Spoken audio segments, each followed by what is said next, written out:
Actor நக்குலும் நக்குலோட அக்காவும் நடிகையுமான தேவயானி அவர்களும் சேர்ந்து செம ஹாப்பியா டான்ஸ் ஆடி இருக்கக்கூடிய இந்த ஒரு வீடியோ தான் இப்ப சோசியல் மீடியால வைரல் ஆகிட்டு வருது.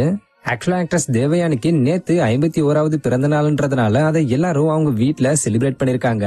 அப்ப ஆக்டர் நக்குல் தன் அக்கா தேவயானி கூட சேர்ந்து சூரிய வம்சம் படத்துல வரக்கூடிய நட்சத்திர ஜன்னலில் சாங்குக்கு செம சந்தோஷமா டான்ஸ் ஆடி இருக்காரு. மேலும் அப்ப எடுக்கப்பட்ட இந்த வீடியோவை தன்னோட இன்ஸ்டாகிராம் பேஜ்ல ஷேர் பண்ணி கேப்ஷன்ல என்ன சொல்லிருக்காருன்னா, பிறந்தநாள் வாழ்த்துக்கள் அக்கா, எப்பயும் நீங்க எல்லாத்துலயும் சிறந்து விளங்க வாழ்த்துறேன்னு சொல்லி ஆக்டர் நக்குல் தன்னுடைய அக்காவை வாழ்த்திருக்காரு. இதை தொடர்ந்து இந்த வீடியோ பார்த்த பலரும் ஆக்ட்ரஸ் தேவயானிக்கு வாழ்த்துக்கள் சொல்லிக்கிட்டு வராங்க. இது ஒரு பக்கம் இருக்க, இன்னொரு பக்கம் ஆக்ட்ரஸ் தேவயானியோட மூத்த மகள் இனியா ஜீ தமிழ்ல டெலிகாஸ்ட் ஆகிட்டு வரக்கூடிய சரிகமபா சீசன் 5ல கலந்துகிட்டு சிறப்பா பாடிக்கிட்டு வராங்க. இது மட்டும் இல்லாம ரீசெண்டா இனியாவோட மாமா நகுல் இந்த நிகழ்ச்சியில கலந்துகிட்டு இனியா கூட சேர்ந்து பாடி பலரையும் சர்ப்ரைஸ் பண்ணியிருந்தாரு. இது சம்பந்தப்பட்ட வீடியோ கூட நிறைய பேர் ரசிச்சு பாத்துக்கிட்டு வராங்க. அந்த வகையில இப்ப இவங்க 2 பேரும் டான்ஸ் ஆடி இருக்கக்கூடிய இந்த வீடியோவையும் பலரும் ரசிச்சு பார்த்து வைரல் பண்ணிக்கிட்டு வராங்க.